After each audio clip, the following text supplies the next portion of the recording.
Students, chapter 1 का हमने पहला लेक्चर कंप्लीट कर लिया है। उसमें हमने केमिकल प्रॉपर्टीज़ ऑफ सेल या फिर सेल की केमिकल कंपोजिशन को हमने देखा था। उसके बाद आज हम पढ़ेंगे बायोलॉजिकल मॉलिक्यूल्स का जो इम्पोर्टेंट ऑफ वाटर का जो टॉपिक है उसको डिस्कस करेंगे। तो लेट्स स्टार्ट। तो इम्पोर्टेंस ऑफ वाटर, वाटर की इम्पोर्टेंस क्या है यही हम इस वीडियो में पढ़ेंगे। Water is the abundant component in living cells. Living cells में वाटर बहुत ही ज़्यादा पाया जाने वाला जो कंपोनेंट है। It's amount approximately 70 to 90%। इसकी जो अमाउंट है वो सेल में 70 से 90% तक वेरी करती है। ये मीडियम ऑफ लाइफ है, मीन्स ज़िंदगी की जगह है, क्योंकि जो भी केमिकल एक्टिविटीज़ होती हैं वो वाटर की प्रेजेंस में ही होती हैं। It take place part in many biochemical reaction such as hydrolysis. ये कितने ही केमिकल रिएक्शंस में काम आता है, बायोकेमिकल रिएक्शंस में, जैसे कि हाइड्रोलाइसिस, और फोटोसिंथेसिस में भी ये काम आता है। ये रॉ मटेरियल प्रोवाइड करता है। The ability of water to play wide variety of roles is due to its chemistry. ये पानी की केमिस्ट्री की वजह से ये पानी इतने बायोलॉजिकल सिस्टम में इतने रोल निभा पाता है, इतने किरदार अदा कर पाता है। जैसा कि हमें पता है कि वाटर का फार्मूला H2O है। वाटर का फार्मूला H2 है, ये मतलब हमें यहाँ पर दो ऑक्सीजन हाइड्रोजन के एटम एक ऑक्सीजन के एटम से कंबाइन है। वाटर एक पोलर मॉलिक्यूल है। इसका मतलब ये है कि वाटर पे एक पार्शियल पॉजिटिव नेगेटिव चार्ज है और एक पार्शियल पॉजिटिव चार्ज है। तो पार्शियल पॉजिटिव चार्ज किस पे है और पार्शियल नेगेटिव चार्ज किस पे है, आप यहाँ पर देखें। पार्शियल पॉजिटिव चार्ज है हाइड्रोजन के एटम्स पर और पार्शियल नेगेटिव चार्ज है ऑक्सीजन के एटम पर। और इनका ये चार्ज डिफरेंस है वो क्या है, वो है 95.8 पिकोमीटर। तो यहाँ पर ये इनका चार्ज का डिफरेंस है। उसके बाद जो चार्ज का सेपरेशन है, जो डिफरेंस है, उसको हम डाइपोल कहते हैं। तो इन दोनों पर ये चार्ज क्यों है इसकी बात करते हैं तो ये हमें पता चलता है इनकी इलेक्ट्रोनेगेटिविटीज़ की वजह से, क्योंकि जो ऑक्सीजन है वो ज़्यादा इलेक्ट्रोनेगेटिव है। अगर ज़्यादा इलेक्ट्रोनेगेटिव है तो वो ज़्यादा इलेक्ट्रॉन्स को अट्रैक्ट कर सकता है, इसलिए वो हाइड्रोजन के इलेक्ट्रॉन्स को जैसे ही अट्रैक्ट करेगा तो यहाँ पर इसके पास नेगेटिव चार्ज आएगी और हाइड्रोजन इसको अगर इलेक्ट्रॉन गेन करेगा, ये तो शेयर करते हैं, कोवेलेंट बॉन्ड है, लेकिन यहाँ पर ये थोड़ा सा हाइड्रोजन के पास खींच लिया जाता है इलेक्ट्रॉन, इसीलिए इस पे नेगेटिव और इन पे पॉजिटिव चार्ज आती है। तो इसी चार्ज की सेपरेशन की वजह से इसमें बहुत अच्छी अच्छी प्रॉपर्टीज़ डेवलप होती हैं, जैसे कि high polarity, formation of hydrogen bond, hydrophobic exclusion, cohesion and adhesion. तो ये बहुत सारी प्रॉपर्टीज़ हैं जो कि बेस्ट सॉल्वेंट कहलाती हैं इसकी वजह से। उसके बाद बात करते हैं हाइड्रोजन की, हाइड्रोजन बॉन्ड की। तो ये intermolecular force of attraction formed between two molecule.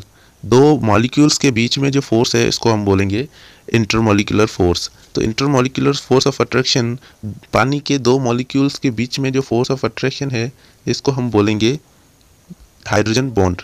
तो यहाँ पर आप देखें कि हाइड्रोजन बॉन्ड कैसे बन रहे हैं इसमें वाटर में। आप यहाँ पर देख सकते हैं ये एक वाटर का मॉलिक्यूल है, ये दूसरा वाटर का मॉलिक्यूल है। तो यहाँ पर इसके हाइड्रोजन के पास पॉजिटिव चार्ज है और ये इसके ऑक्सीजन के साथ कनेक्ट है। इसका हाइड्रोजन जो है वो इसके ऑक्सीजन से कनेक्ट है और ये ऑक्सीजन भी इसके हाइड्रोजन से कनेक्ट है। इस मॉलिक्यूल का जो ऑक्सीजन है वो इस मॉलिक्यूल के हाइड्रोजन के साथ कनेक्ट है। तो क्योंकि ऑक्सीजन के पास नेगेटिव है, इसके पास पॉजिटिव है, तो हर वाटर का मॉलिक्यूल दूसरे मॉलिक्यूल के हाइड्रोजन से या फिर ऑक्सीजन से कनेक्ट है। तो इसको हम कहते हैं हाइड्रोजन बॉन्ड।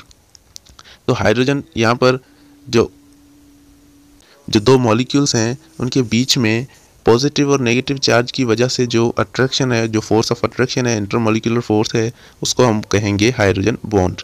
तो इस बॉन्ड की वजह से इसमें ये प्रॉपर्टीज़ डेवलप होती हैं, जैसे कि कोहेजन है या कोहेसिव फोर्स ऑफ अट्रैक्शन। तो ये पहली है, इसको पढ़ते हैं। The attractive force between similar molecules is called cohesive force of attraction. अगर सिमिलर मॉलिक्यूल्स के बीच में जो अट्रैक्टिव फोर्स है, एक जैसे मॉलिक्यूल्स के बीच में जो अट्रैक्टिव फोर्स है उसको हम बोलेंगे कोहेसिव फोर्स ऑफ अट्रैक्शन।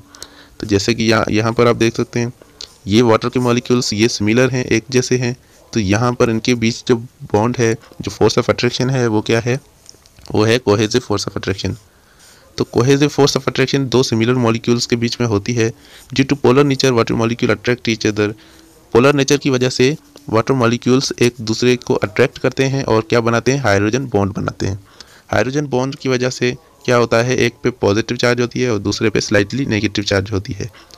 तो यहाँ पर और वाटर मॉलिक्यूल एक दूसरे को अट्रैक्ट करेंगे और लॉन्ग चेन बना लेंगे।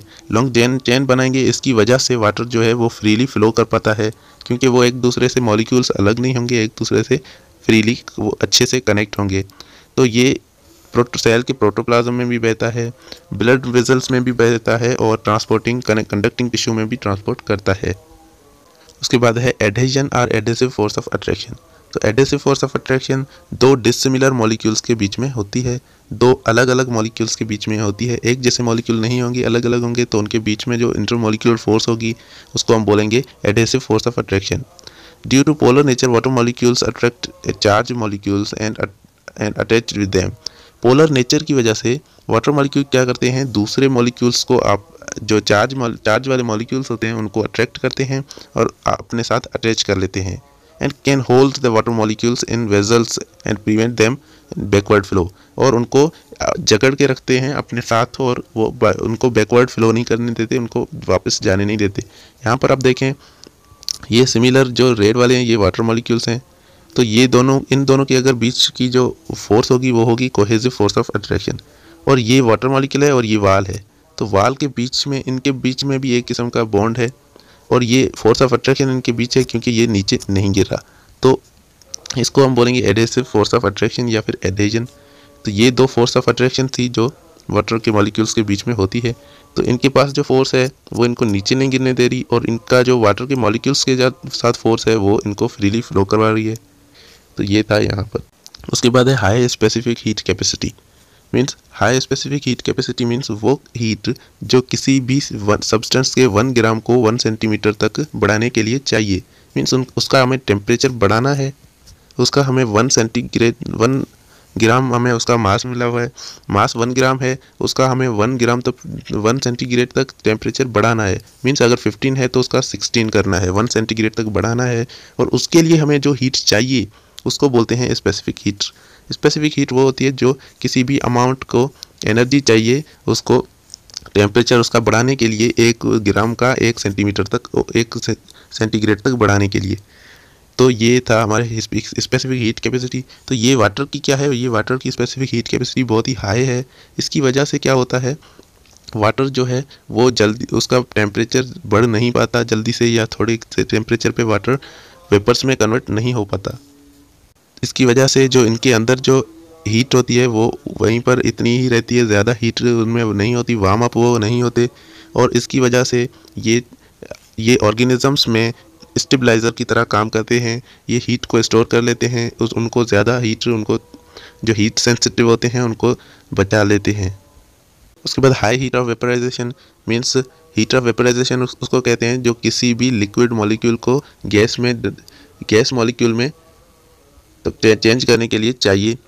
जो भी हीट हमें लिक्विड स्टेट को वेपर स्टेट में चेंज करने के लिए चाहिए उसको हम बोलेंगे हीट ऑफ वेपराइजेशन। तो वाटर की हीट ऑफ वेपराइजेशन बहुत ही हाई है। मीन्स वाटर को हम बहुत ज़्यादा हीट देंगे तब जाके वो वेपर्स में कन्वर्ट होगा। तो ये भी बहुत अच्छी, यहाँ पर देखें ये लिखा हुआ है कि 574 किलो कैलोरीज हमें वाटर को इतनी एनर्जी देनी होगी तब जाके वो वेपर्स में कन्वर्ट होगा। तो ये थर्मो रेगुलेशन में भी बहुत बड़ा रोल प्ले करता है, क्योंकि हमें हमारी इंटरनल बॉडी को हीट स्टोर करने के लिए, हीट को बराबर रखने के लिए इसकी ज़रूरत पड़ती है। उसके बाद हाइड्रोफोबिक एक्सक्लूजन। ये क्या है, ये वाटर की वो टेंडेंसी है कि ये ऑयल के ड्रॉप्स को बाहर निकाल देता है। ये वाटर में हम जैसे ही ऑयल डालते हैं तो वो ऑयल बाहर निकलकर एक बड़े से ड्रॉपलेट में चेंज हो जाता है। तो ये कैसे होता है, जब हम पहले उसमें ऑयल डालते हैं, जैसे ही हम उसमें ऑयल डालते हैं तो यहाँ पर वो ऑयल जो है वो इनकी हाइड्रोजन बॉन्ड को तोड़ने की कोशिश करता है। जैसे ही हाइड्रोजन बॉन्ड टूटते हैं तो वाटर के मॉलिक्यूल्स और ज़्यादा हाइड्रोजन बॉन्ड्स बना लेते हैं और इनको क्लब टुगेदर, इनको क्या करते हैं, बाहर निकाल देते हैं और ये एक बड़े से ड्रॉपलेट की शक्ल में आ जाते हैं। इसको बोलते हैं हाइड्रोफोबिक एक्सक्लूजन। उसके बाद है आयोनाइजेशन ऑफ वाटर। आयोनाइजेशन क्या होती है, किसी भी सब्सटेंस की आयोनाइजेशन मीन्स कोई भी सब्सटेंस का उनके आयन में चेंज होना। तो वाटर देखो अब यहाँ पर अपने आयन्स में चेंज हो रहा है, इसको बोलेंगे आयोनाइजेशन ऑफ वाटर।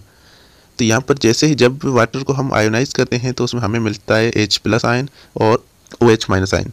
तो ये रिएक्शन जो हम करते हैं वो होता है रिवर्सिबल और ये हमें इक्विलिब्रियम मेंटेन करने में भी मदद करता है। Due to ionization property water में behave as acid and or base. तो यहाँ पर इसकी आयोनाइजेशन प्रॉपर्टीज़ की वजह से वाटर जो है वो एसिड की तरह भी रिएक्ट कर सकता है और बेस की तरह भी काम कर सकता है। एसिड यहाँ पर वाटर क्या है, एसिड भी है बेस भी है, मतलब एम्फोटेरिक है। हमने पढ़ा था कि जो एसिड और बेस दोनों होते हैं उसको हम एम्फोटेरिक इन नेचर कहते हैं। तो वाटर क्या है, वाटर एम्फोटेरिक है और ये क्या करता है, ये मेंटेन करता है पीएच फॉर एंजाइमेटिक एक्टिविटी।